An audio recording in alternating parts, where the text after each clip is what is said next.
Hi అండి, అందరికి నమస్కారం. Welcome to my channel until VRR. నా పేరైతే శైలజ అండి. ఈరోజు అయితే మనం ఎంత సింపుల్గా చట్నీ అనేది చేసుకుందామండి. టిఫిన్లోకి చాలా చాలా టేస్టీగా, సేమ్ హోటల్లో మనం ఎట్లా తింటామో చట్నీ అట్లనే ఉంటుందండి. పెద్ద పెద్ద ప్రాసెస్ అవసరం లేదు. చిన్న ప్రాసెస్లో మనం త్వరగా అనేది నిమిషాల్లో మనం చట్నీ అయితే ప్రిపేర్ చేసుకోవచ్చు అండి. అంత పెద్ద ప్రాసెస్ అనేది లేనే లేదు, చాలా ఈజీగా చేసుకోవచ్చు.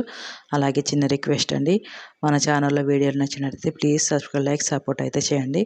ముందుగా అయితే ఒక బౌల్ అయితే తీసుకుందామండి. తీసుకుని దాంట్లోకి పల్లీలు వేసుకుందామండి.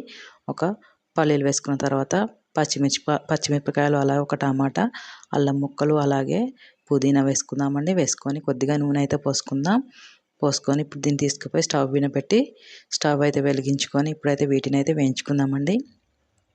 చాలా చాలా ఈజీ ప్రాసెస్లో మనం చెక్ చేసుకోవచ్చండి.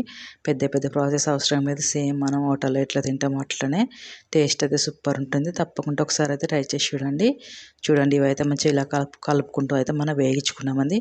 వీటిని అంతా మాడ వేయించుకోకుండా ఇట్లా వేయించుకుంటే మనకు సూపర్గా ఉంటుంది. టేస్ట్ కూడా చాలా చాలా బాగుంటుందండి.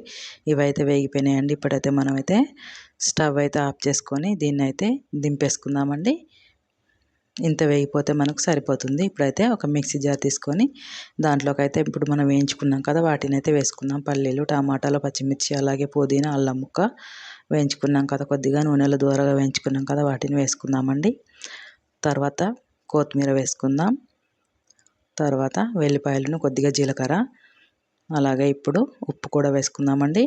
వేసుకొని ఇప్పుడు దీని అయితే మిక్సీ పట్టుకుందాం. చూడండి, కొద్దిగా వాటర్ పోసుకొని మిక్సీ పట్టుకుంటే సరిపోతుంది. చూడండి, ఇట్లా మెత్తగా మిక్సీ పట్టుకున్న తర్వాత ఒకసారి అయితే కలిపేసుకున్నాక చూడండి, ఇప్పుడు దీన్ని పక్కన పెట్టుకొని ఇప్పుడైతే వేరొక బౌల్లోకి అయితే వేసుకుందాం. చాలా చాలా టేస్టీ రెసిపీ అండి. తప్పకుండా ఒకసారి ట్రై చేసి చూడండి. సేమ్ హోటల్ స్టైల్ అయితే వచ్చేస్తుంది. మీకు చాలా చాలా నచ్చుతుంది. చాలా సింపుల్ ప్రాసెస్లో చాలా త్వరగా అయిపోతుందండి. ఇప్పుడు అది దీనికోసం అయితే తాలింపు అయితే పెట్టుకుందామండి. అదే ఇప్పుడు మనం వేయించుకున్నాం కదా బౌలు, దాంట్లోకి కొద్దిగా అంత ఆయిల్ వేసుకొని, ఆయిల్ వేడెక్కిన తర్వాత పోపు దినుసులు వేసుకోండి. పోపు దినుసులు వేసుకున్న తర్వాత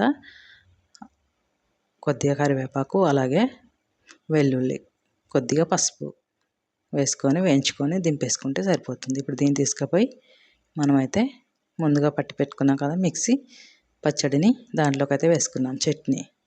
చట్నీ వేసుకొని ఒకసారి అయితే కలిపేసుకుందాం. చట్నీలోకి తాలింపు వేసుకొని కలిపేసుకుందామండి. చూడండి ఎంత సూపర్గా ఉందో, చూస్తూనే తెలుస్తుంది మనకి టేస్ట్ అనేది.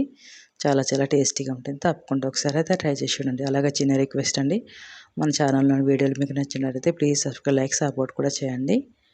చాలా టేస్టీగా సింపుల్గా ప్రాసెస్లో మనం చట్నీ అయితే చేసుకోవచ్చు అండి. పెద్దగా అంత శ్రమ పడవలసిన అవసరం లేదు. సేమ్ హోటల్ స్టైల్ చట్నీ అండి. తప్పకుండా ట్రై చేయండి. థ్యాంక్ యూ ఫర్ వాచింగ్ అండి.